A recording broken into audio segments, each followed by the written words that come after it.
Now to the Jets. This is from Rich Samini in our most recent Jets Collective podcast. I'm going to play it, and I want you to react because you could verify whether or not you agree or disagree with Rich's take on Omar Cooper Jr. Cooper Jr., really impressive. Got a lot of quality reps. He's a good route runner, and we haven't even seen what he can do yet with the ball in his hands. And by that, I mean with pads on, because that's supposedly his strength, the run after the catch ability. So I'm excited to see that in training camp. So your thoughts on what you saw from the rookie wide receiver that the Jets traded back into the first round for, Omar Cooper Jr., is what Rich saying there something that you agree with?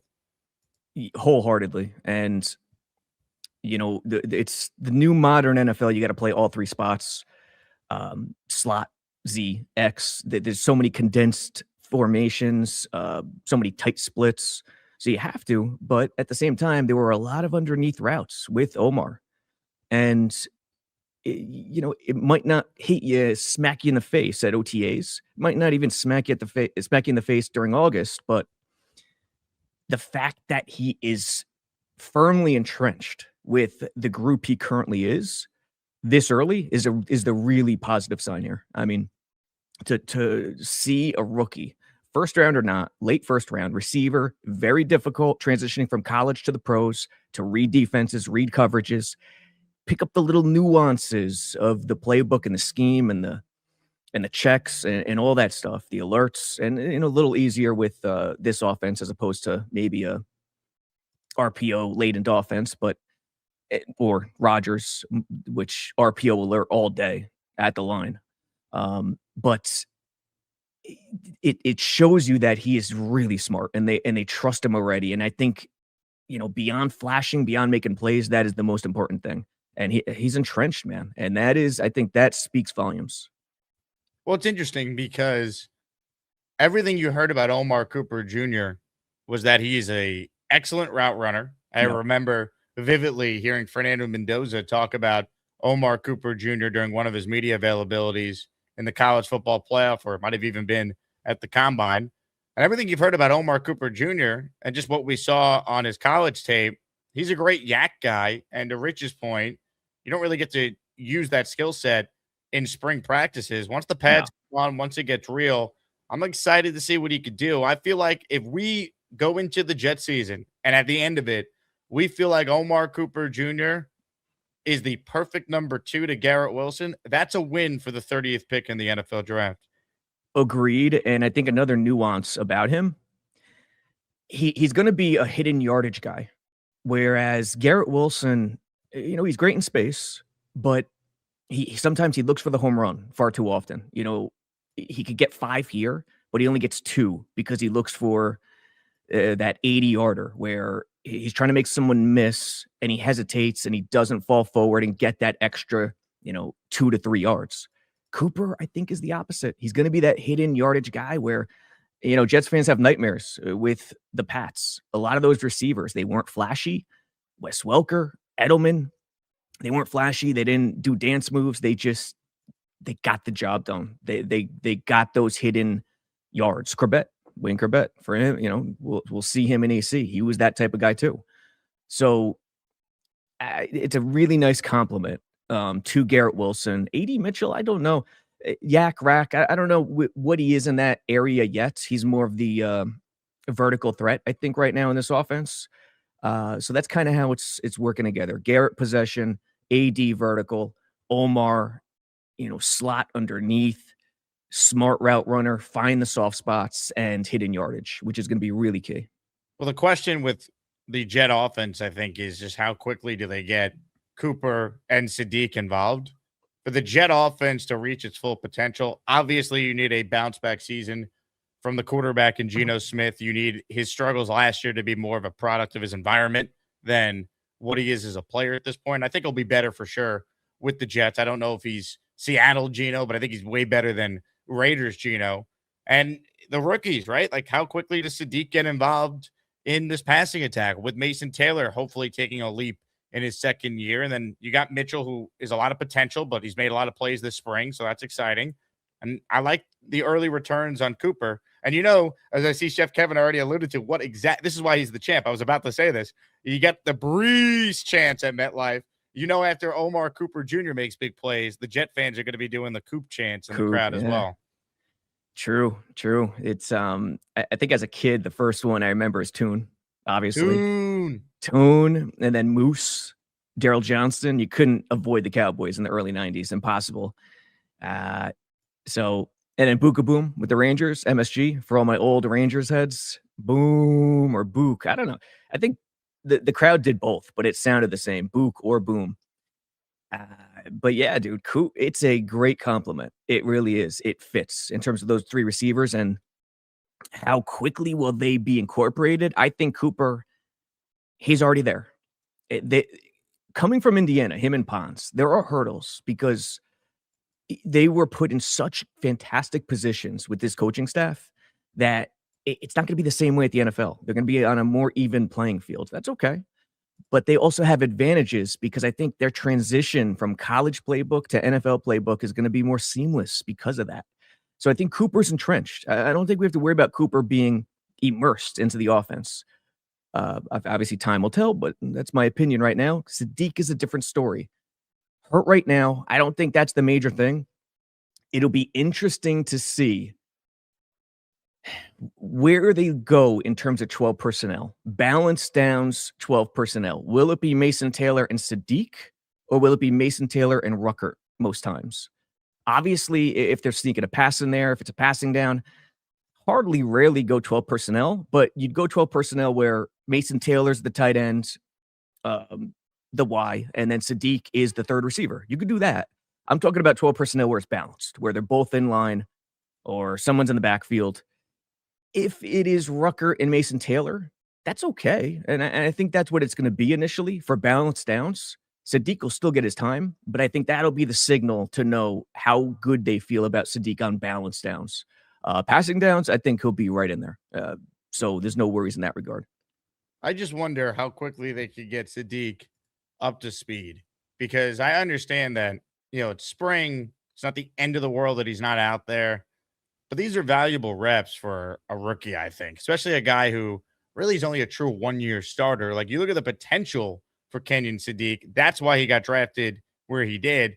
He's not a proven commodity as far as year-over-year production at college football. Now, the Jets love him. Frank Reich in particular loves him. So we could give them the benefit of the doubt from the standpoint that they clearly have a plan for him. I just hope he's ready to roll when training camp starts. They say he will. I know that's been reported by Samini as well, but they better be accurate in that he's ready to go when training camp starts, because they need him. I think he's a major X factor in the type of season the Jets potentially could have. Yeah, I agree. And I think the concerns are warranted, not just because of the injury, but it's piling on a lot. He's brand new at the position. When I say brand new, a few years, he hasn't played it his entire life. And number two, tight end is very difficult transitioning from college to the NFL. Every player is in on rushing and receiving, even the receivers, obviously, but it's different with tight ends. You are more impactful. The blocking schemes are just obscene. What you have to realize and what you have to know and what you have to feel. So I'd expect Reich to get him on the move, let him feel more natural on the move. But if he can't handle the inline, the stationary stuff, that's going to limit him a bit. So there's a bunch of factors. So I hear you on that for sure.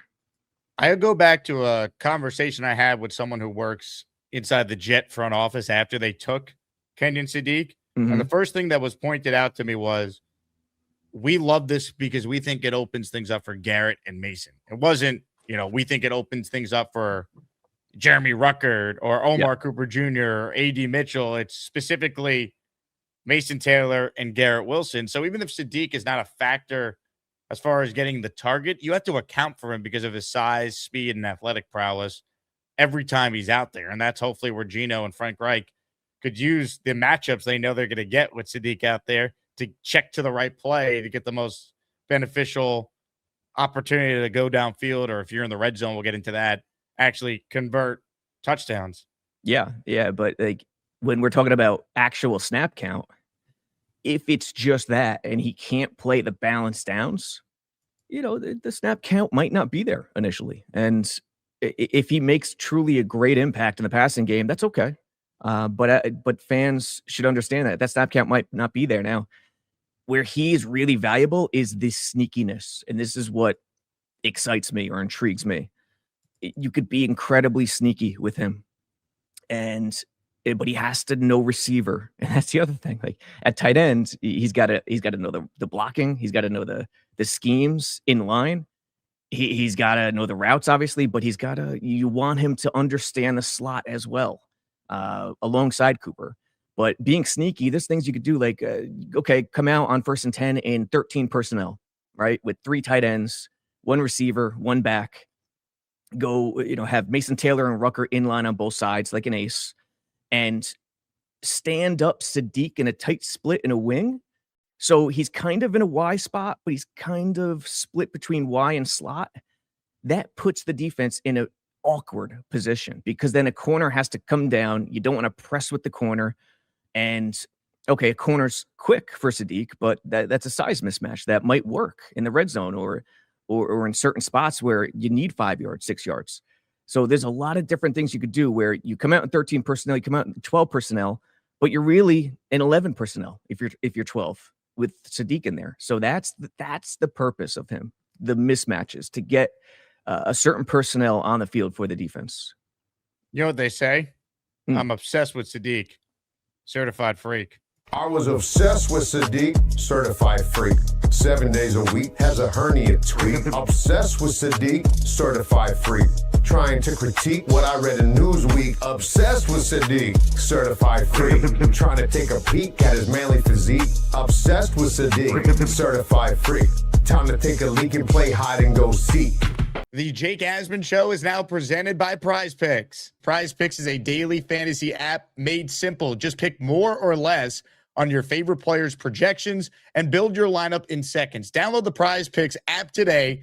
Use code HMA to get $50 in lineups after you play your first $5 lineup. And PrizePicks is already offering NFL futures, including futures for New York Jets players. Take a look at the lineup that you see on the screen. Garrett Wilson, more than 4.5 reception touchdowns. David Bailey, he's going to have at least 7 sacks his rookie year. Arvell Reese, almost a Jet. I think he'll have at least 3 sacks in his rookie year with the Giants. That is a 3-pick power play, $10 to pay out $60. That is just an example of some of the lineups you can make over at PrizePicks. Make your own lineups today for any sport. Just download the PrizePicks app, use the code HMA, and get $50 in lineups after you play your first $5 lineup. Doc is first up today. He says, since Robby touched on it, here is a way too early prediction. By the end of 2026, Pons and Cooper will contribute far more than Bailey/Sadiq. Robby, your thoughts on this take from the doc?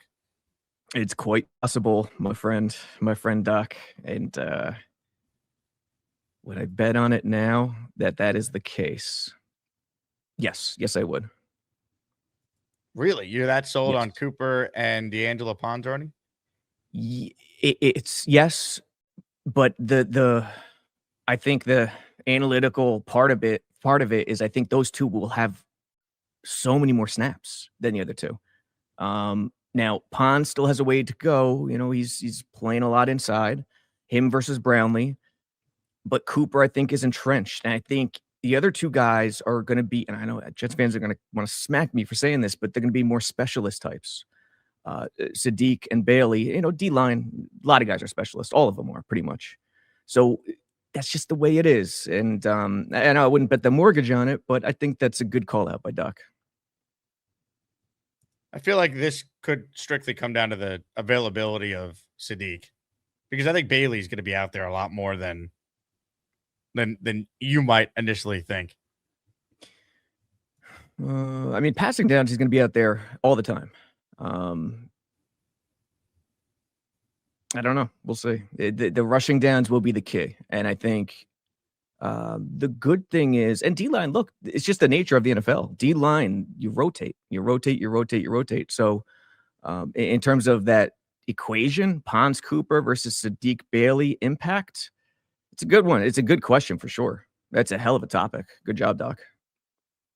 comments, questions, super chats. They cut the line. Want to get into some takeaways from a really good story that your website published. Michael Nadia wrote it. I delved into it yesterday, but I want your thoughts on it. We know the Jets have been bad. We know the last 10 years in particular, they have broken an NFL record for being a bottom 10 offense in both scoring and yards every single year. The last time the Jets had a good offense, Geno Smith was supposed to be the week one starting quarterback, and we know what happened. Ryan Fitzpatrick took over. Okay. They were third in the red zone that year. So here's the red zone touchdown percentage by the Jets offense since 2015. You can see all the way in 2015, 66%. That was third in the NFL. Since then, there have been multiple 32nd, 30th, 31st last place finishes. This, to me, will decide whether or not Frank Reich and Geno Smith can put together enough competency to maybe save the jobs of the defensive coaching staff, most notably the head coach, Aaron Glenn. They have to be better in the red zone. I think they have the personnel to be a solid red zone offense, but can they go out there and do it? Just give me your thoughts on this chart here and the personnel for the Jets in the red zone in particular. Chan Gailey, baby. Chan Gailey.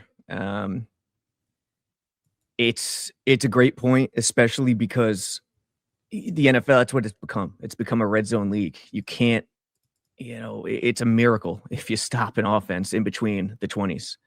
That's just what it is. And when you watch the great defensive coordinators today, it's not about not giving an inch. Never. It's never about that anymore. It's about deciding what to give up, deciding what to yield.